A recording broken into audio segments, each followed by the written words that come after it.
Xin chào mọi người, mình là Thái Hà. Ngày hôm nay thì Hà đang đứng tại bệnh viện Lapian, một bệnh viện mà Hà đã được nghe qua rất là nhiều ở Việt Nam. Vì khi mà mỗi khi đi làm thẩm mỹ thì Hà rất là lo sợ để tìm một địa điểm uy tín này, và đã làm cho rất là nhiều người mà đã đẹp rồi.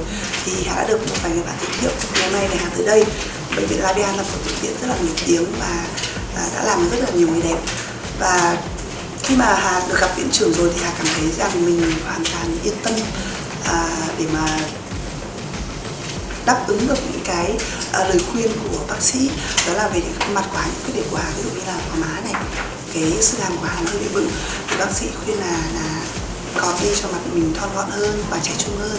Đã từ rất là lâu rồi thì Hà cảm nhận rằng cái khuôn mặt của Hà nó có rất là nhiều khuyết điểm, đến nỗi mà Hà không dám giơ điện thoại lên để selfie.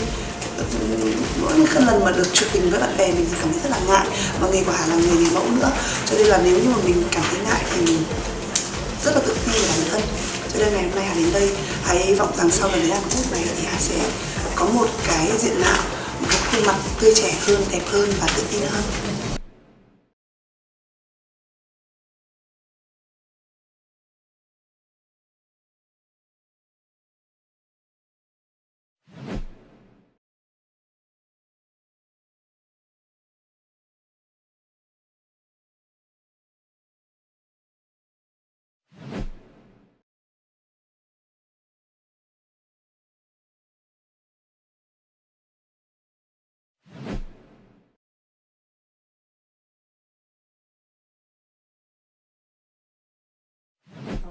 Cái phần cằm của em nó có hơi một chút hơi tê tê thôi, nhưng mà nó đỡ hoàn toàn rất là nhiều so với lúc đầu nghĩ rồi.